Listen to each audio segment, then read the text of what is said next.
صافي تشيتو. قلت لك في تويتر كاينين شي ناس كيخدموا هذوك اللي كيبان لك كيطبلوا قابلين غير شي حوايج، لكن كاينين ينتقدوا ما كيديروا حتى شي حاجه، خدامين مع شي جهات. هو عارف هادشي، انا ما خدامينش، ماشي احرار، ماشي حبا في الوطن ولا فهمتي. خدامين في جهات مع شي جهات، والهدف ديالهم هو التشويش على المناضلين باش ما يخليهمش يناضلوا، باش ما يخليهمش هذاك كتلقاهم كيهاجموا. هي كيتخلصوا دابا هما على هذا يا كيتخلصوا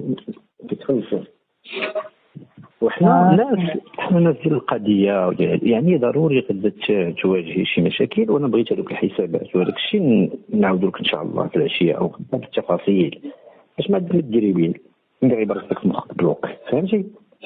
ماشي احرار، ماشي كتختفي معاهم في الراي صافي بحال المرتزقه نيت.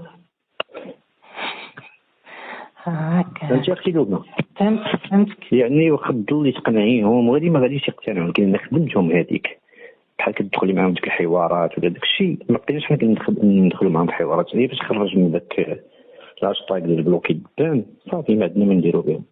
المهم راه تزني تكوني مساليه ان شاء الله، نكون انا مسالي نعاود لك التفاصيل المفصله على شكون مزعمهم وشكون داك الشيء، باش تفهمي الكواليس اللي دارت ما كيفاش دايره.